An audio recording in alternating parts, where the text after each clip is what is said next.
नमस्कार, आप देख रहे हैं क्लीन न्यूज यूपी। आपके साथ मैं हूं राशि। आइए देखते हैं उत्तर प्रदेश की आज की कुछ बड़ी खबरें।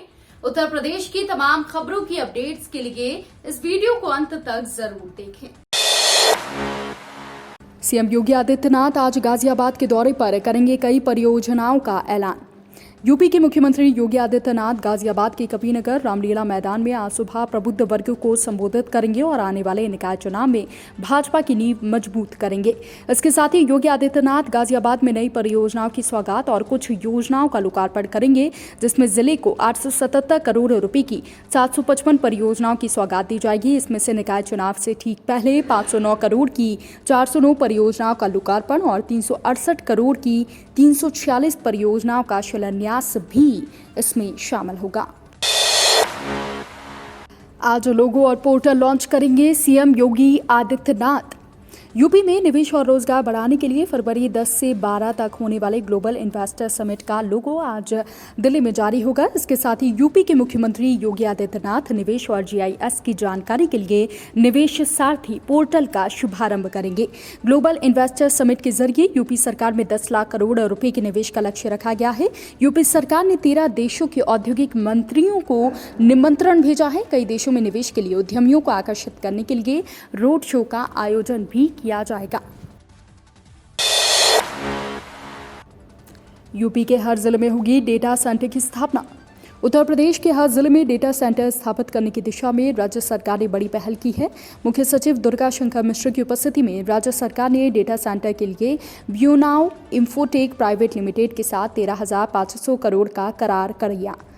एमयूयू पर स्थापना और औद्योगिक विकास आयुक्त अरविंद कुमार व बीओ नाउ इंफोटेक के मैनेजिंग डायरेक्टर सुखविंदर सिंह खरोर ने हस्ताक्षर किए। आईटी और इलेक्ट्रॉनिक्स विभाग ने hyper scale data centre park व इकाइयां स्थापित करने के लिए 75,000 करोड़ का निवेश को आकर्षित किया है।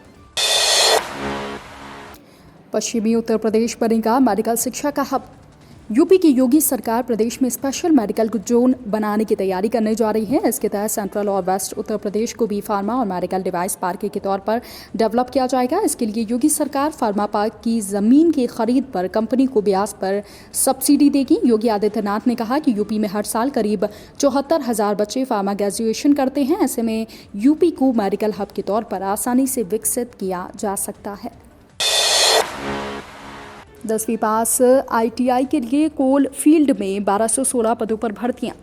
सरकारी नौकरी की तलाश कर रहे युवाओं के लिए हम 5 लेटेस्ट नौकरियों की जानकारी के साथ हाजिर हैं। 10वीं पास से लेकर इंजीनियर्स तक के लिए नौकरियां हैं। 12वीं पास के लिए Uttar Pradesh subordinate service selection commission में जूनियर असिस्टेंट पदों पर भर्तियां हैं।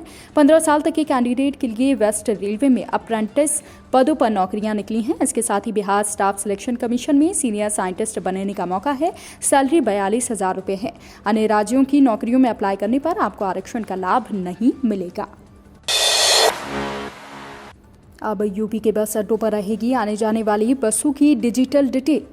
उत्तर प्रदेश में अब सभी रोडवेज बस अड्डे हाईटेक होंगे। इसके लिए पहले चरण में राज्य के सभी बड़े बस अड्डों को चिन्हित किया गया है। इस क्रम में सबसे पहले अंतर्राज्यीय बस अड्डों के साथ पर्यटन स्थल के बस अड्डों को प्राथमिकता में शामिल किया गया है। पहले चुनाव में कुल 100 डिजिटल स्क्रीन तैयार की जाएंगी। एक डिजिटल स्क्रीन की लागत लगभग 50 लाख के करीब आएगी। कानपुर के 4 बस अड्डे पर डिजिटल स्क्रीन लगाने का निर्णय लिया गया है। इसकी लागत लगभग 2 करोड़ आने की बात कही जा रही है।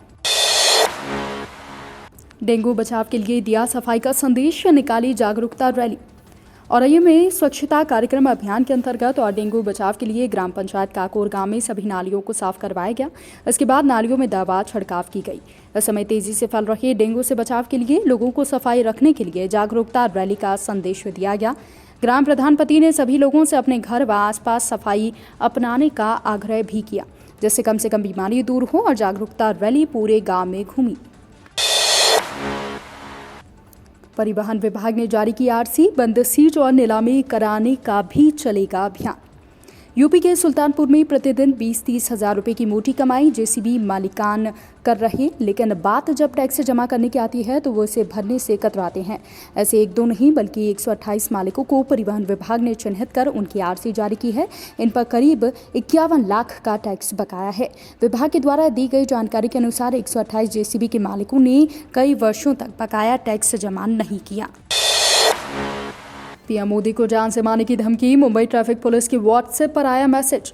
देश के प्रधानमंत्री मोदी को जान से मारने की धमकी दी गई है। ये धमकी Mumbai traffic police control room के व्हाट्सएप नंबर पर आई है।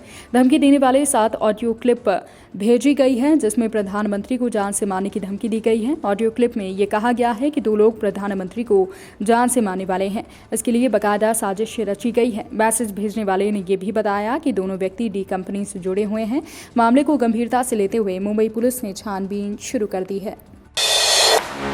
यूपी में अब ठंड पकड़ेगी रफ्तार। उत्तर प्रदेश में मौसम तेजी से करवट बदल रहा है। उत्तर भारत के राज्यों में तापमान में गिरावट दर्ज की जा रही है। उत्तराखंड में हो रही बर्फबारी का प्रदेश के मौसम पर असर दिखाई देने लगा है। मौसम विभाग के मुताबिक आने वाले कुछ दिनों में कड़ाके की ठंड पड़ सकती है। कई जगहों पर घना कोहरा छाया रहेगा। राजधानी लखनऊ सहित आसपास के क्षेत्रों में मंगलवार सुबह मौसम सामान्य रहा। कुछ स्थानों पर कोहरा छाया रहा। हालांकि हवा की रफ्तार धीमी होने के कारण लोगों को राहत मिली। मौसम विभाग की माने तो अगले 24 घंटे में मौसम में बड़ा फेरबदल होने की उम्मीद नहीं है। उत्तर प्रदेश की खबरों में फिलहाल इतना ही।